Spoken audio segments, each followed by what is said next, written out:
Добро вечер, вести на Канал 5. Последен ден изборна кампања пред повторените избори за градоначалници в недела. Ке се гласа во 4 општини: Гостивар, Маврово Ростуше, Врапчиште и Центар Жупа, кои на локалните избори не го постигнаа неопходниот цензус. Клучната битка се очекува да се води во Гостивар, каде ќе се соочат Невзат Бејта од коалицијата Вреди и независниот Валјбон Лимани, поддржан од НАИ. Во Врапчиште изборот е помеѓу Исен Шабани од НАИ и Зуль Хајрат Демири, поддржан од група избирачи. Во Маврово Ростуше за градоначалник се надпреваруваат Онар Јакуповски од коалицијата Твоја Македонија, предводена од ВМРО ДПМН, и Анес Ахмети од СДСМ, додека во Центар Жупа има еден кандидат, Аријан Ибраим од Демократската партија на турците. Законски, за да се избере градоначалник, доволно е еден од кандидатите да освои повеќе од половина од гласовите на излезените граѓани. На овие повторни локални избори ќе се гласа во вкупно 215 избирачки места. Право на глас имаат 128.286 гласачи. Како што е познато, утре гласаат болни и немокни, лицата кои што се на издржување казна затвор. Денеска во тек е дистрибуцијата на избирачкиот материјал. Да, сега се одвива се во најдобар ред, подготовките течат и се очекува да се заврши најдобро. Председателот на СДСМ Венко Филипче на средба со членството во Гостивар информираше дека по разговорите е постигнат заеднички договор СДСМ да даде поддршка за кандидатот Валбон Лимани за градоначалник на Гостивар од опозицијската алијанса за албанците.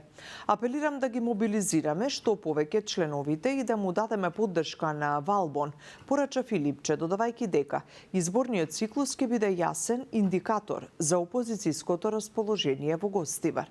Филипче додаде дека партијата има сериозни шанси да биде дел од идната локална власт, со цел да обезбеди реална поддршка за сите граѓани на Гостивар, информираат од СДСМ.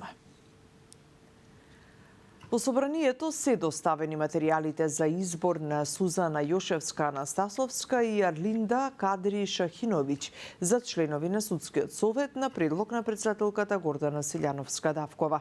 Кадри Шахиновиќ е универзитетска професорка со долгогодишна академска кариера на Факултетот за правни и политички науки при ФОН и МИТ универзитетот, а во јавноста е позната како поранешен член на Комисијата за помилување.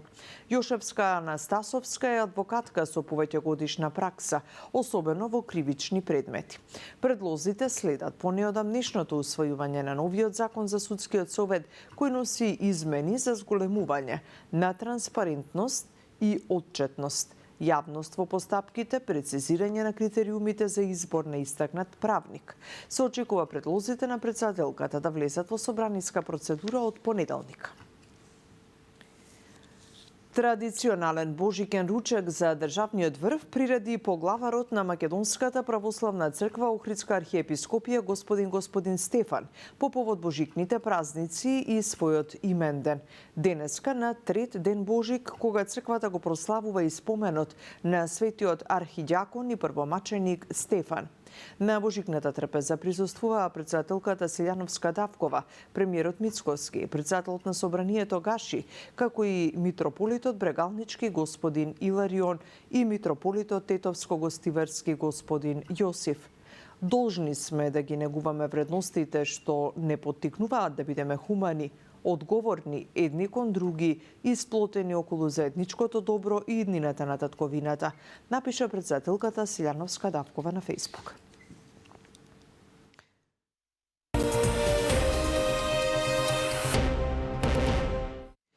Полицијата трага по возачот кој предплатнето прегази жена во Скопски Капиштец и побегна. Жената која беше пренесена на скопските клиники попладнево им подлегнала на повредите. Јорданчо Цветановски со деталите. Почина жената која предпладнево беше прегазена на улицата Народен фронт во близина на трговскиот центар Зебра. Од ургентен центар за Канал 5 потврдија дека и покрај напорите да ја спасат жената на околу 75 години, за жал таа им подлегнала на повредите.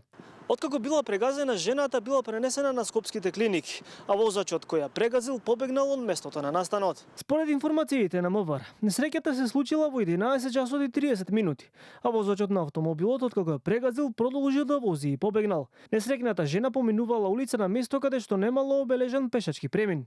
Дел од граѓаните кои ги затекнавме на местото на трагедијата велат дека на таа улица се вози брзо и не достигаат повеќе пешачки премини, а потенцираат дека и возачите и пешаците мора да бидат многу внимателни.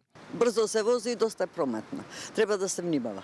Посебно е тука кога е пешачкиот премин на оваа улица кај кружниот тек, треба да има тука еден пешачки премин. Нормално се вози, до сега немам забелешки.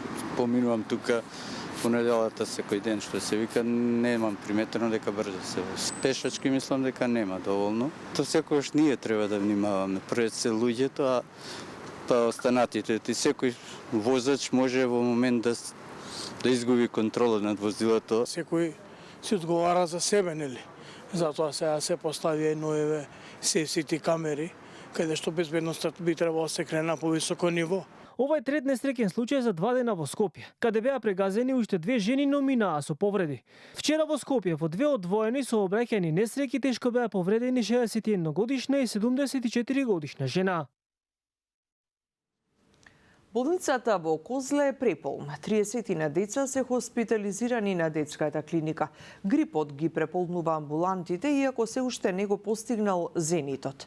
На инфективната клиника бројот на прегледани пациенти се зголемил за тројно. Здравко Димитров за ова. 286 или 3 пати повеќе пациенти се прегледани неделава на инфективната клиника во однос на претходната. Од нив 12 со потешка форма на грип се хоспитализирани. Директорот на инфективна Фадил Цана вели дека пациентите се на возраст од 18 до 65 години и повеќето се со посложена клиничка слика, а најголем дел од нив не се вакцинирани. Пикот очекува да биде следните недели. Кај двајца е потврдено вирусот на инфлуенца тип А, а другите се клинички случаи од хоспитализираните, од кои едно е потешко болен и е на интензивно лекување. Пациентот е интубиран и е на механичка вентилација. Кога се отежнува клиничката слика, тогаш се освестуваме колку значи имунизацијата. Претежно се пациенти кои не се вакцинирани против сезонски грип, кај некои за жал и се усложнува здравствената состојба. Помладите пациенти се хоспитализираат на детската клиника, а најмладиот пациент на сезонскиот грип е на возраст од 1 месец, информира директорот Реджеп Мемеди. Вели дека вкупно на клиниката има околу 100 деца, од кои 30 на болни од сезонски грип.